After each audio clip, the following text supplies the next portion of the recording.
او دغه عبدالله دغه عمر فاروق دی صادرونه ولا رالل صادرونه نو تقسیمولی په مدینه کې نو چا ورته وی ستا بیبي ده د رسول الله مبارک نه سوی ده ام کلثوم بنت علي د علي لور دا غیله ورکه دا حضرت عمر په د اخري زمانه کې حضرت علي ته وی علي وی ستا لور د ام کلثوم ما ته به را په نکاح نه کې عمر مې زیات دی دا کشره ده خو یو ارمان مې دی پړه کې چې که دا جینۍ ما ته را په نکاح شي او موږ له خدای بچي راکړي نو په هغه بچو به زموږ د حضور پاک نسب یو شي خلک به وایي دا د عمر بچی دی او دا د رسول الله مبارک د بیبي فاطمې هم نوسی دی د حضور پاک هم بچی دی هغه ماشوم به نجیب الطرفین بشي پلار د طرف نه مور طرف نه به نسب به یو شي ارمان مې دی عربو کې دا رواج هغه زمانه کې نو اوس هم نشته که هلک او جینۍ رضی مور پلارې رضی نو که عمر کې فرق وي نو پروا نشته علي صاحب ورته وی امیر المؤمنین هغه جینۍ به دې خوښه شي نو په شریعت کې قانون دا دی چې کومې جینۍ سره څوک نکاح کول غواړي نو د هغې مخ ته کتی شي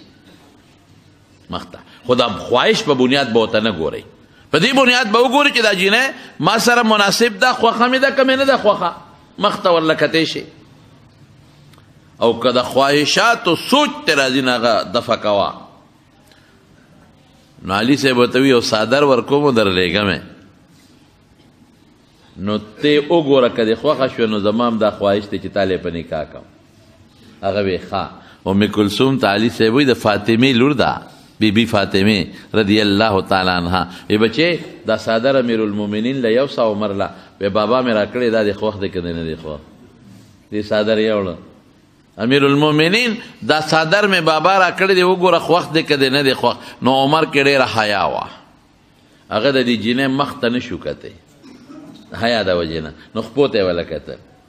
چې ودرېږه د خپو نه بس اندازه معلومه کړو خپو ته به وګورو جینۍ پې پوه شوه ورته وی امیر المؤمنین وی زما څادر دې پرېښو زه خو څادر مې درته راوړی دی هغې ته نه ګورې زما خپو ته نیغ نیغ ګورې قسم دی که امیر المؤمنین نه وی چې دا سترګې مې در نهستې وي هغې کې هم ډېره حیا وه که نه د بیبي فاطمې لور ده د بیبي فاطمه کې څومره حیا وه یو ځل حضور پاک سره ناست سره میاشت ختلې ده رسول الله مبارک ورته فاطمه میاشت ختلې ده دی ونه کتل سر یې ښکته فاطمه تا ته وایم میاشت ختلې ده دی بیا سر ښکته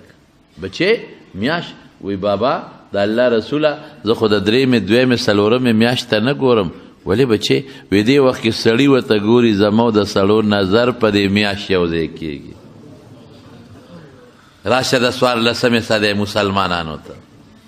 راشه د ټقارو کېړو ته راشه بربنډو خپو ته راشه بربند ګریوان ته راشه بربند سر ته لیچو ته هغه جینکې نن فخر کوي نن په برقع زمونږ لوڼه خویندې شرمېږي نن په حیا زمونږ لوڼه خویندې شرمېږي او دې پکې زما د سړو نظر دی وخت کې سړي ورته ګوري که نه د دویمې د نظر یو ځای کې شریعت کې هېڅ منع نشته سړی هم دیوال ته ګوري ښځه هم ګوري هېڅ ممانعت نشته لیکن دا د هغې حیا وه چې پیغمبر مبارک ورته وي وګوره نو بیا ګناه خو نشته لیکن دا د هغې حیا وه او چې کله مړه کېده که نه بیبي فاطمه نو وصیت یې وکړه وایي چې زه مړه شم او زما جنازه وړی یو خو د شپې زما جنازه وړی دروازې به نه وړی او بل زما د جنازې د پاسه دا ډولۍ اوس خلک اچوي که نه د زنانو دا مخکې حبشو کې دا رواج و دلته نو وی زما په کټ د پاسه به لرګي کېدی د لرګو د پاسه به څادر واچوی چې زما کفن هم څوک ونه ویني د رسول الله مبارک لور ناجینه کې اقه حیا پرته ده زما رونو خدای دې زمونږ خویندو لونو له حیا ورکي دا هم خواهش پرستی ده چې نن جینۍ بربند سر خوښی دا هم خواهش پرستی ده چې نن چې بربند مخ او بربند سټ خلکو ته ښیي، دا هم خواهش پرستی ده چې لیچې ښکاره کړي دي، لاندې خپې ښکاره دي. ای د خدای بندې، الله ښکلی وجود درکه، د دوزخ په اورې ولې سوځې؟ الله خشته مخ درکه، الله ښکلی ډانچه درکړه، الله ایمان دله پړه کې واچو، الله د مسلمان مور و پلار نه پیدا کړې. دا وجود خو زما د دوزخ په اور نشي پیرزو. ستا ولې پیرزو شي؟ دا وجود به په قبر کې په کوتکو والی کېږي. ولې ظلم کې؟ ولې خلقو له د زنا دعوت ورکې؟ ولې د الکانو سترګې ځان ته را مخامخ کې؟ ولې په لاره په داسې انداز دی چې سړي درته وګوري؟ دغه جینۍ چې دا په فیسبوکونو باندې په موبایلو کې او دا په لارو کوڅو کې داسې حرکتونه کوي چې ما سره سړي را مخامخ شي، د دې سوونو زرګونو سړو د سترګو د ژبې د زنا ګناه دی وګټله. څه کې په کوم طرف روانه؟ یو خو به خدای نه منې. نو حضرت عمر فاروق رضی الله تعالی عنه له صادرونه رالل، هغه تقسیمون په صحابو کې. هغه ام کلثوم چې د حضرت عمر په نکاح کې ده، هغه ام کلثوم معشومه ده. وی عمره امیر المؤمنین نه وی دا سترګې مې در نیستې. وی زه بابا ته دې ووایه صادر مې خوښ دی. چې کور ته راله بابا ته وی علي صاحب ته وی دا څنګه امیر المؤمنین دی بابا؟ صادر یې پرېښود، مخ پوته نغ نغ کتل. وی ما خو ورته غصه وکړه، وی خیر دی بچې دا د خاوند دی. هغه پوه شو چې دی بل مقصد له لېږلی وم. هغه جینۍ د حضرت عمر په نکاح کې داخله شو. او عجیبه دی کې یو بله واقع هم ده چې په نکاح کې داخله شوه، نو د عمر صاحب عمر زیات و، غصه ناک هم و، جینۍ عمر کم و، روزانه به کور کې جګړې وې. او د بانډیسیانو به دا ښځې ډېرې ډبولې. نو عمر صاحب په منبر اعلان کړی چې ښځه به نه وهئ، او که چا هم ښځه وواله نو دا چل به ورسره کوم. نو بانډیسیانو وال ټکول ختم شو. نو چې وال ټکول نه کې خو غم دا دی چې بیا خو ښځې سره به ژوند څنګه تېری. دې ته باسې هغه بشیر جانه وال ټکول پکې نشته ګورې ښه، ته خو مړاسې سودم ته شین دی. پوه شوې په خبره؟ جنت کې به خدای درکوي ځه، او جنت کې وال ټکول هم نشته ځه. نو هغه وال ټکول خو ښه خبره نه ده. مولانا بیجلیګر صاحب د خدای پاک وبخي، هغه ترسکونې خبرې کولې وې. دوه کسانو دوستان یو بل سره لګیو، ګپ شپ یې لګاو. نو یو وی ما نه خواړو ښځه یریږي نه، بل وی زه خو چې کور ته ننوځم بس رپېږي. وی دا څه چل دی؟ وی دا کمال د ښځې نه دی، دا زما دی. وی څنګه؟ وی د واده په لومبۍ شپه مې پیشو کوټه کې ګیره کړې وه. وی چې څنګه ورننوتمه کوتک مې راواغېسته او پیشو مې واله نه، کله مې ورته یو ځای وکړله پیشو ټوپونه جوړ کړل، یو خوا کله بل خوا، اخره کې مې لار وکړه پیشو تښتېده. بس ښځه اقه یارېدلې ده چې سړی غصه ناک دی. بس چې زه کور ته ننوځم سر یې ښکته کړي، دقه په لومبۍ شپه مې یارولې ده. دې د نر بچې م داړه پیشو یې کوټه کې ګیره کړه. موږ هم دا لوبه وکړو، دا ډرامه به موږ هم وکړو. پیشو یې کوټه کې ګیره کړه، خو چې ننوت کوتک ته یې ګوتې کړې، پیشو له یې دوه درې غوزار وکړه. ښځو دی په ارام کښېنه، هغه د پیشو د والو ورځې دې تېرې شوي دي. ښه موږ پېژندلې، موږ د وخت پېژندلې چې ته څه شې. ښځو سره ډېر ازادي هم ښه نه ده، ډېر ازادي. او ښځو وال ټکول او ظلم هم ښځو سره نه په کار باندې سړي د خپلو ښځو سره ظلم ډېر زیات کوي. نو هغه چې اعلان یې وکړه ښځې به نه وهئ، نو خلکو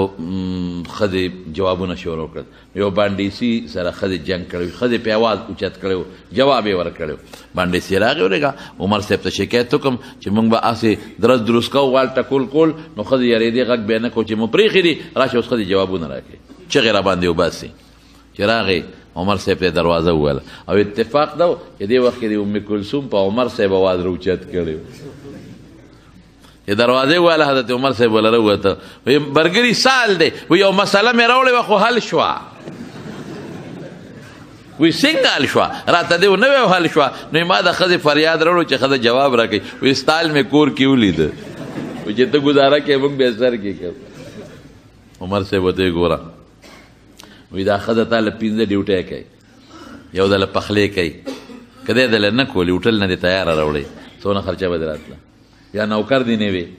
خانسامه څونه پیسې به دې ورکولې جامې د لینځي کټونه د لینځي صفا کوي یې دله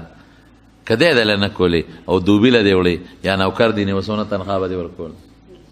دریم زه دله صفا کوي جارو کوي که دی دله نه کولی او ځان له یو چپړاسي نیولې څونه تنخوا به دې ورکوله څلورم د کور حفاظت ته کوي یو ښځه چې کور کې غل نه راځي که د حفاظت یې نه کولی او ځان له څوکیدار نیو څونه تنخوا به دې ورکول او پنځم د ګناه نه پې بچې نو چې کومه ښځه دا پنځه ډیوټۍ کوي او صبر نه کوي کوي بس بهر کیف چا ورته وې عمر صاحب ته وی دا یو څادر ډېر مزېدار پاتې دی نو دا ام کلثوم له ورکه هغه بیبي له دی د علي صاحب لور نه او ورته څه وایي وی ام سلیت یو ښځه ده وی ډېره زیاته مناسب ده چې د هغې له ورکم ام سلیت په مدینه منوره کې یو ښځه وه سلیت نه دی سلیت د هغې له مناسب دی چې موږ ورکو ولې وی په احد کې چې کله صحابه پرېوتل او زخمیان شو وی دا ام سلیت و چې مشکونه به یې د اوبو ډک ډک راوړل او زخمیانو له به یې خولې کې اوبه اچولې نو خپله محبوبه به وروستو کم د الله محبوبه به مخکې کم صادر مغیله ورک ور خواهش قربان کا الله څه جوړي هغه عمر نه خدای څه جوړ کړل امیر المؤمنین د رسول الله مبارک د دنیا وزیر د آخرت وزیر زلزله په مدینه کې راله زلزله خپې اوچته کړه ځمکې له روبروله وی عمر د عمر عدل ختم شوی د ځمکې چې جلقېږي عمر خوشته عدل خوشته او ته ځمکه جلقېږي فورا زلزله بنده شوه او د مدینې یو غر نه اور روت اور را روان دی په مدینه چا ورته وی امیر المؤمنین اور خو مدینې ته راغی وی تمیم الداري راشه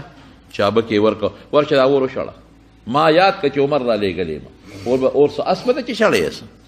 که اور خره ده چې شړی یې تمیم الداري 2 رکعته نفل وکړل چابه کې لاس کې واغېست اور پسې شو وی ای اور عمر را لېږلی شابه کمې سوړي نه روتې هلته ځه اور مخکې دی تمیم الداري ورپسې دی په هغه غارې وردن نه که واپس دی راځي